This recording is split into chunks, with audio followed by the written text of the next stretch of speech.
안녕하십니까. 저는 윤상호라고 합니다. 제가 오늘 말씀드릴 주제는 면접 관련된 내용인데, 먼저 첫 시간에 이론과 관련된 부분을 말씀드리겠습니다. 제가 GPT기 유형별 면접 전략이라는 제목을 잡았습니다. 먼저 오늘 GP 부분인데, 먼저 적을 알아야 되죠. 면접이나 기업 적은 아니고 마치 동료에 더 가까운 부분이긴 한데, 굳이 제가 표현을 이렇게 한 거니까 오해는 하지 마셨으면 좋겠습니다. 그래서 먼저 우리가 기업에 대해서, 면접에 대해서 알아야 될 텐데, 다대란 면접과 지원자 한 명과 면접자가 많은 1대4 면접이 있습니다. 그리고 여러분이 제일 힘들어하는 질문이고, 기업에서는 꼭 진행하는 질문이죠. 꼬리를 잡는 압박 면접식이 있습니다. 그리고 실무 면접과 임한 면접이 나눠져 있는 경우들도 있고, 또 실무진과 임원이 같이 한 번에 면접을 보기도 하는데, 각각의 사람들이 보는 관점에 대해서 한번 생각해보고 대응할 수 있는 부분을 설명드릴 수 있도록 하겠습니다. 그리고 PT나 토론 면접, 그리고 기타 유형의 면접들이 있는데, 한번 그 부분들도 한번 설명을 드릴 텐데, 여러분들이 관심 있는 부분이 있다면 또 집중해서 보시고, 내가 각 부분마다 중요한 포인트를 잡아줄 텐데, 그 부분을 기억하고 가시면 좋은 시간이 될 것 같습니다. 네, 먼저 다대다 면접인데요. 다대다 면접은 기본적으로 굉장히 효율적인 시스템이, 그리고 면접관들이 면접자들을 비교해서 우위를 평가해 볼 수 있는 시간이기 때문에 제일 많이 사용되는 면접입니다. 그래서 거의 대부분은 다대다 면접인 경우가 많고, 면접관이 한 명인데 면접자가 2명, 3명, 4명이다 하는 경우는 없습니다. 그러니까 면접관이 무조건 더 많거나 1대1 면접이 되는 경우가 있지, 보통은 거의 99% 가깝게는 면접관이 면접자보다 무조건 많습니다. 그리고 여기서 중요한 또 포인트 하나는 뭐냐면, 여러분들이 다른 지원자의 답변도 좀 경청하고 집중하는 태도를 보여주셔야 됩니다.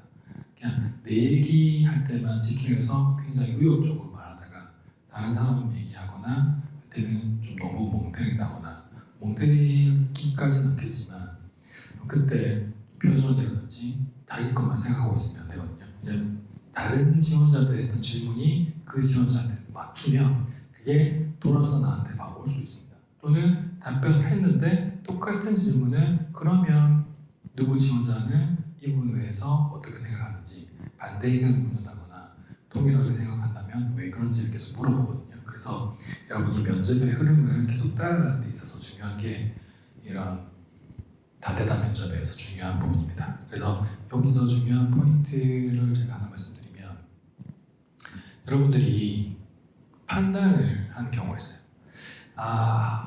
내가 떨어졌구나. 나보다 이 지원자가 훨씬 더 잘한다. 이 지원자는 경력자다. 나는 확실한 생신임이라서 지금 경쟁이 안 되겠구나. 면접관들 표정이라든지 분위기가 내게 아니고 내 옆에 있는 이 사람이 뽑히겠구나. 이렇게 생각하면서 여러분이 내가 못했다는 성급한 판단을 하게 되거든요. 근데 그 부분은 다대다 면접에서 여러분이 절대 주의하셔야 됩니다.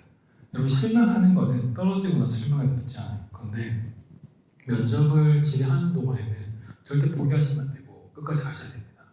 일부러 그렇게 좀 무시를 하거나 태클을 거는 경우도 있어요.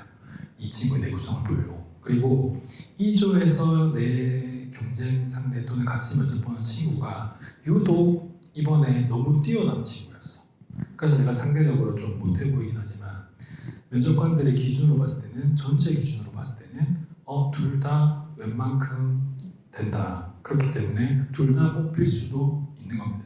그렇기 때문에 여러분들이 너무 비교 당하는 거나 거기서 스스로 무너지시면 안 돼요. 그게 너무 보이거든요. 그러면은 면접관은 이 친구가 자기가 떨어졌다는 걸 인정하는구나 해서 금방 탈락시켜버릴 수 있습니다. 그래서 여러분들이 다대다 면접, 제일 많은 유형의 면접에서 스스로 먼저 포기하거나 면접 중간에 내가 못했다는 판단을 혼자 하시면 안 된다는 거를 꼭 기억하시기 바랍니다.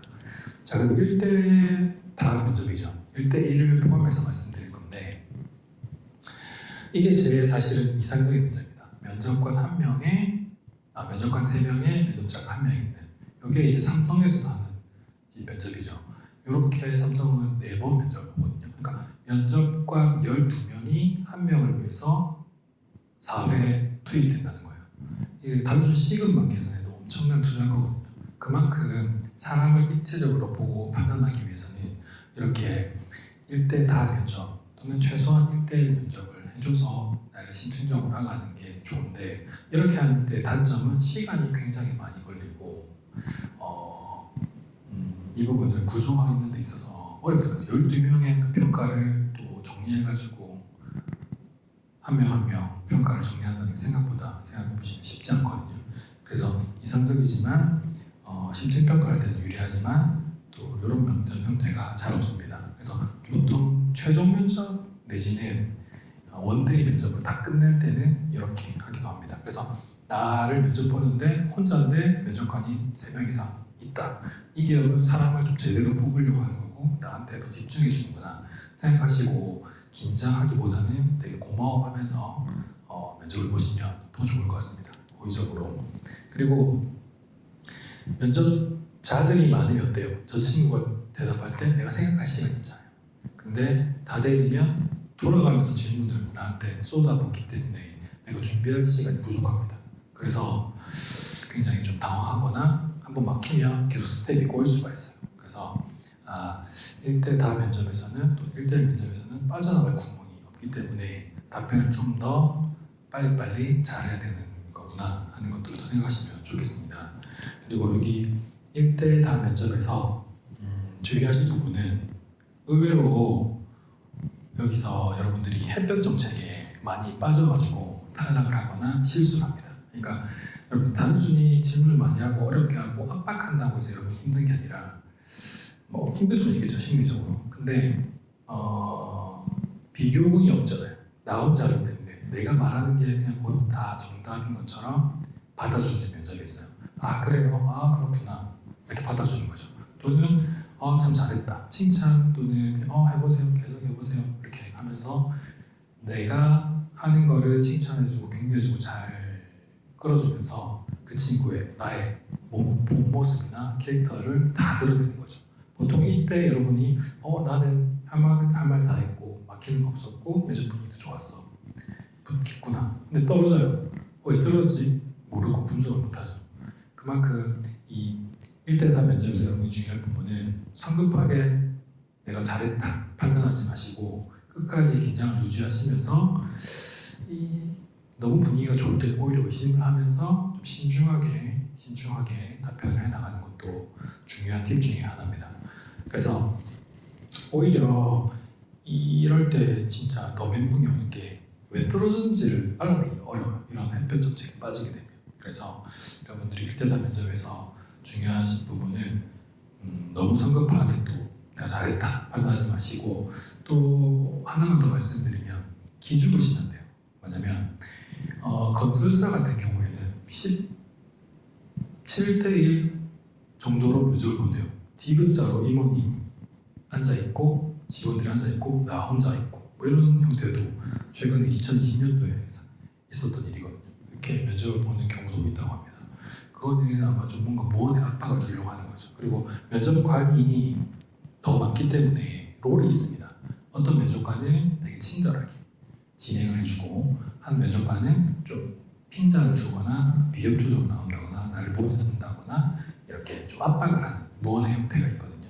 그래서 너무 거기에 면접관들의 롤에 흔들리지 마시고 자기 페이스를 꾸준히 잘 이어가시는 게 중요한 포인트입니다. 네, 이런 1대 다 또 다대다 면접에서 기본적으로 나온 패턴 중에 하나가 압박 면접인데 한 5년 전까지만 해도 압박 면접이 꽤 심했거든요. 근데 요즘에는 확실히 압박 면접이 약해졌어요. 그래서 왜냐하면 너무 질문이 강하다거나 그러면 기업 평판이라든지 학생들 보기에 지원자 보기에 기업이 좀 이미지가 안 좋아지거든요. 그래서 인사팀에서도 너무 그런 부분을 강하게 건들지 말고 기업 이미지 관리도 하면서 면접을 진행하십시오. 이렇게 공고상이 내려옵니다. 어쨌든 그렇다고 해도 중요한 거는 이렇게 꼬리를 잡는 압박식으로 가는 건 뭐냐면 너가 자소서에 말한 거 그런 네 생각이라고 주장했던 것들이 사실인지를 확인하는 작업이에요. 그렇기 때문에 질문에 관련돼서 몇 개 해보면 이렇게 나오죠. 그리고 그 논리에서 내가 막히기도 하고 또는 그걸 통과해서 좋은 평가를 받기도 하거든요. 그래서 여러분이 중요하게 생각할 거는 압박 면접이라든지 질문을 받으면 면접 갔는데 질문을 받는 거는 당연한 거고 꼬리짐을 받으면 당황하거나 나한테 왜 이러지? 나를 의심하나? 이렇게 생각하지 마시고 아 이게 지금 나한테 기회가 온 거구나 생각하시고 이 부분을 잘 즐기면서 적극적으로 어필해서 헤쳐나가시는 게 중요합니다. 면접 가서 제일 슬픈 게 뭐냐면 답변을 못하는 게 아니고 질문을 못 받는 지원자들이 있습니다. 그냥 통상적인 자기소개하세요 하고 나서 질문을 못 받는 친구들도 있어요. 이거는 굉장히 암울한데 실제로 그런 사례가 있습니다. 그래서 그게 면접에서 무서운 거지 질문을 계속 받는 거는 나한테 관심이 있다는 신호이기 때문에 여러분 오해하지 마시면 좋겠습니다. 그리고 내가 기본적으로 자소서에서 말했던 또 나의 캐릭터를 잡았던 그 일관성을 유지하는 게 중요합니다. 일관성이 흐트러진다거나 저는 적극적입니다 했는데 때로는 신중합니다 하는 거는 안 맞을 수 있습니다. 적극적인 사람은 신중하기가 어려워요. 또 신중한 사람은 창의적이거나 도전적이기가 어렵습니다. 그래서 그 캐릭터를 본인이 어떤 사람인지 잘 이해한 거를 일관성 있게 가져가는 게 좋고 혹시 답변을 하다가 보면 꼬리에 밟혀서 내가 틀린 답변을 했다거나 잘못된 주장을 했다는 게 잡히는 경우가 있어요. 그때 웃기거나 내가 할 수 있습니다. 맞습니다. 그게 아닙니다. 변명하는 식으로 하지 말고 확실히 논리상 내가 잘못된 게 맞다면 빠르게 인정하고 그 부분까지 제가 생각을 못했는데 말씀을 듣고 보니 그렇게 생각하는 게 맞는 것 같다. 또는 그 부분까지 제가 미처 생각을 못했다라고 차라리 인정해버리고 넘어가는 게 더 낫습니다. 그럼 이제 대화가 되는 거죠. 근데 어설픈 변명을 끝까지 한다거나 왠지 이 답변에서 밀리면 안 될 것 같아서 고집을 부렸다가는 오히려 일관성이 더 깨질 수가 있으니까 이 부분 주의하시고 이 압박 면접의 핵심은 그거예요. 스스로 무너지게 만든다거나 스스로 인정하게 하는 거죠. 계속 질문을 2번, 3번 하면은 스스로 생각하죠. 내가 답변을 잘못했나? 내가 이렇게 좀 그럴듯하게 포장한 게 들켰나? 하는 생각 때문에 스스로 무너지게 되고 또 그거를 드러날 수밖에 없게 되는 거를 포착하는 게 이 압박의 꼬리집 잡기의 핵심입니다. 그렇기 때문에 여러분들이 질문을 받으면서 이거 내 답변을 못했다거나 해서 스스로 무너지거나 이렇게 하지 마시고 모든 질문에 다 이상적으로 답 잘할 수가 없어요. 좀 못할 수도 있고 좀 실수한 부분이 있더라도 페이스를 놓치지 않고 끝까지 가는 게 중요합니다. 중간에 본인이 포기하면 인사담당자나 면접관은 그냥 고마워요. 너 지금 포기했구나. 그러면 이 친구한테 더 이상 질문을 한다거나 심도 있는 질문을 할 필요가 없죠. 다른 친구를 더 적극적으로 살피게 되는 거죠.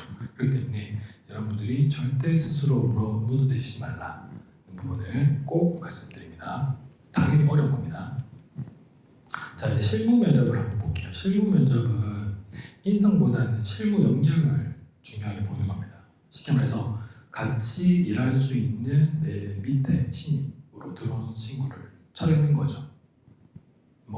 인성도 당연히 중요한데 기본적으로 얘가 설계인데 설계를 못하고 해외영업인데 영어를 못하면 안 되겠죠. 그리고 그런 경험이 있다면 더 좋겠죠.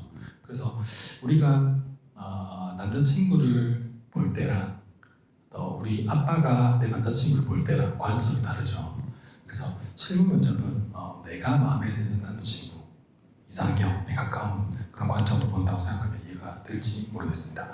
한번 그렇게 생각해 보시고 또 충무 이해와 준비 정도를 체크합니다. 그러니까 이 친구에 대해서 얼만큼 관심이 있고 준비되었는가. 그게 자격증 사항에 나올 수도 있고 교육 사항에 나올 수 있겠죠. 그리고 그 교육을 얼만큼 이수했고 자격증 사항이 얼만큼 되는지를 이제 실무 관리에서 물어보는 거죠. 그렇기 때문에 여러분들이 오히려 실무 면접은 여러분이 면접이 더 쉬울 수가 있어요. 준비가 잘 되기 때문에. 그래서 여기서 기본적인 당락이 결정이 되긴 하는데 좀 설명을 더 드리면 여기서는 무조건 강점 어필입니다. 자, 실무잖아요. 실무는 내가 관심 있고 해야 될 일. 그게 동반된 나의 강점 또는 자격사항 또는 경험사들을 강하게 어필하는 게 실무 면접의 핵심입니다. 그래서 실무 면접에 중요한 거는 나의 강점을 어필하는 겁니다. 그러면 강점만 어필하면 분명히 물어봅니다. 그래서 누구 씨의 단점은 뭔가요? 누구 지원자의 좀 자신 없는 부분이나 실패 경험은 없습니까? 이렇게 하게 되면 인정하면 됩니다. 저는 이런 단점이 있습니다. 다만 그게 끝이 나면 안 되겠죠. 이런 단점이 있는 거를 제가 알기 때문에 그거를 이렇게 보완하려고 노력을 하고 있는 중입니다.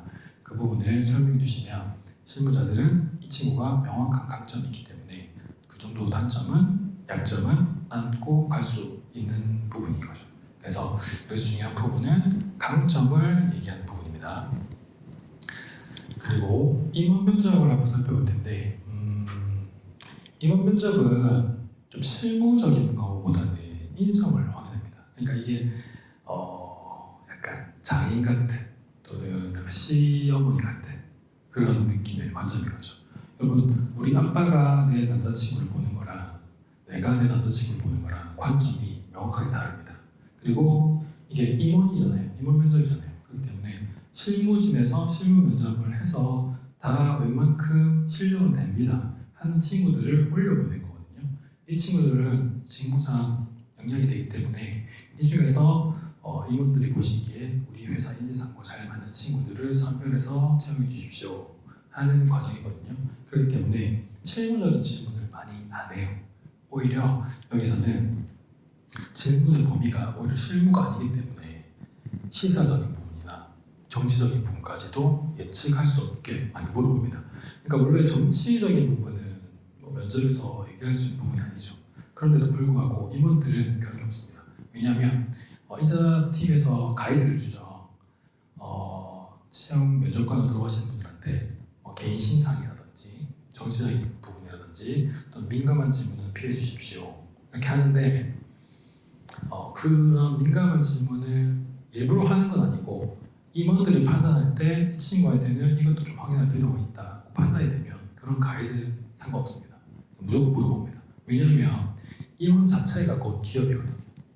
임원 자체가 곧 기업이에요. 이 임원의 마인드, 생각, 태도 또는 액션으로 지금까지 임원 자리에 온 거예요. 이 회사에서 인정받는 소수라는 거거든요. 그렇기 때문에 그 사람이 판단하는 게 그 기업에서는 거의 룰이라고 보시면 됩니다. 그렇기 때문에 스스로가 그렇게 생각하고 책임을 진 자리이기 때문에 내가 뽑은 사람이라면 이 질문에 이렇게 생각하는지 저렇게 생각하는지 들어봐야겠다. 그래서 질문을 하기 때문에 예측을 하기가 좀 어렵습니다.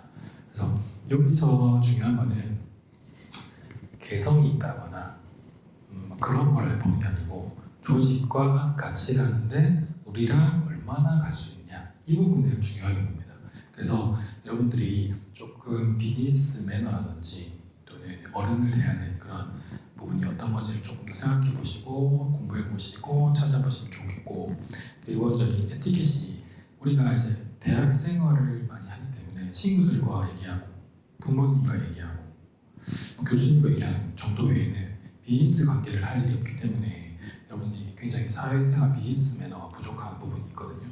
그런 부분을 임원들은 어느 정도 성숙해야 우리는 지금 학생을 뽑는 게 아니에요. 학생을 뽑는 게 아니고 신입이긴 하지만 직원을 뽑는 겁니다. 사회인 얼마만큼 사회와 준비가 되어 있느냐, 비즈니스 매너가 있느냐 이런 부분을 인성으로 본다는 겁니다. 네, 그래서 여러분이 좀 보수적으로 접근하지만 그게 뭐 무조건 그 사람이 듣기 좋은 소리를 하라는 게 아니라 이 세대의 어른들은 이미 직장 생활을 30년에서 40년 가까이 하신 분들도 있는데 이분들은 그 시대 때 생각했던 것들을 우리가 한번 생각해보고 그 매너를 맞춰가는 게 대화가 되는 면접의 중요한 포인트라고 생각하시면 되겠습니다. 자 그리고 좀 PT 면접에 대해서 좀 말씀드리면 요거는 주제를 보통 정해줍니다. 그래서 최소한 뭐 한 10분에서 20분까지는 생각 시간을 주기도 하고 전날 또는 일주일 전에 미리 주기도 하거든요. 그래서 이 주제를 주는데 미리 예상해서 내가 지원한 산업군에 뭐 요즘에는 예를 들어 뭐 IT 산업이라든지 뭐 은행이라든지 또는 뭐 코로나 관련된 비대면 산업이 좀 흥할 것 같다 이런 예상을 하면 또 사실 그런 게 나옵니다. 대단한 게 나오는 게 아니거든요.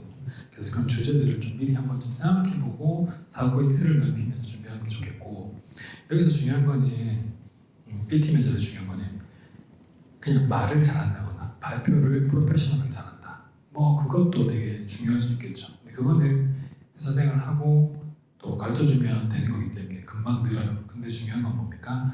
이것도 이 주제에 대한 파악을 바탕으로 B-side, 그러니까 이면을 볼 수 있느냐 또는 자기 관점이 있느냐 이게 또 중요한 포인트입니다. 그래서 여러분들이 이게 생각이나 사고가 깊어야 PT 면접을 잘 할 수 있어요. 그냥 일반적인 거 검색 찾아서 하면 똑같은 주제 주면 다 똑같은 말 하거든요. 그게 굉장히 재밌습니다. 보면. 그래서 여러분들이 PT 면접을 할 때 중요한 거는 내가 주제를 이해했다. 안다 아니에요. 주제를 이해했다. 그래서 그거에 대한 심도 있는 나의 생각과 이 관점을 전달하는 게 중요합니다. 발표를 멋있게 잘하고 하는 게 아니라 잘 전달하는 게 중요하다는 것을 여러분이 이해하셨으면 좋겠습니다. 자, 그리고 토론 면접이 있는데 그 토론 면접에서는 우리가 논리가 중요할까요? 태도가 중요할까요? 기본적으로 면접이라는 게 논리 싸움이긴 한데 신입 관점에서는 약간 태도가 훨씬 중요합니다. 무조건 태도입니다. 그래서 여러분들이 토론 면접을 할 때도 어떤 주제가 있다 했을 때 논리적으로 당연히 맞는 말을 해야 되겠지만 더 중요한 거는 태도인데 토론 면접에서 보는 태도는 뭐냐면 경쟁이 아니에요. 서로 경쟁을 시켜서 더 우수한 친구를 선별하겠다. 더 말 잘하고 더 자기 주장하거나 조사를 잘하는 친구 뽑아야겠다. 그런 면접은 아닙니다. 신입 수준에서 토론해도 나오시는 주제가 그렇게 되게 참신하고 창의적이지 않은 경우가 많거든요. 여기서 중요한 거는 커뮤니케이션이에요. 이 친구가 다른 사람의 의견을 수용하고 자기 거를 설득할 수 있느냐. 설득과 납득이 되게 중요한 포인트입니다. 간혹 흥분하거나 싸우는 경우가 있어요. 그러면은 그러니까 꼭 발생합니다. 싸우면은 다른 면접자들은 그냥 속으로 이 면접에 대해서 아는 친구들은 속으로 좋아하죠. 그냥 저 친구 알아서 싸워주네. 그러면은 모든 것이 글로 가요. 남의 친구들은 적당히 중도만 가도 그냥 합격입니다. 그 면접에서. 그래서 여러분 중요한 거는 절대 돋보이는 경쟁이 아니고 설득이 안 되면 내가 그냥 납득하면 됩니다. 나는 이런 주장을 했는데 상대방이 반대 주장을 했어요. 아니야, 너의 주장은 너무 논리적으로 약해. 맞지 않아. 내게 맞아. 이렇게 말했는데도 안 받아들이면 너는 그런 관점으로 이런 이유 때문에 생각하는구나. 나는 이런 관점으로 이렇게 생각한다 정도로 타협을 한다거나 어느 정도 수용해주는 모습을 보여주는 게 오히려 좋습니다. 그래서 너무 말도 안 되는 논리에 내가 치인다는 건 안 되지만 그렇게 생각하는 것 정도는 수용까지 해주실 수 있어야 돼요. 그게 이제 토론 면접의 핵심이기 때문에 혹시 이런 자리에 가게 된다면 그렇게 생각하시면 좋겠고 면접 자체가 사실 커뮤니케이션이죠. 커뮤니케이션이 뭡니까? 일반적인 제가 이렇게 막 녹음해서 하는 강의가 아니라 주고받는 거죠. 대화를. 그래서 생각과 주제를 따라서 여러분이 잘 조금 이렇게 커뮤니케이션을 하는 모습을 보여주시는 게 핵심입니다. 자, 그 밖에 면접들이 있는데 오늘 한번 간단하게 살펴보겠습니다. 여러분이 사무실 밖에서 면접 보는 경우가 있어요.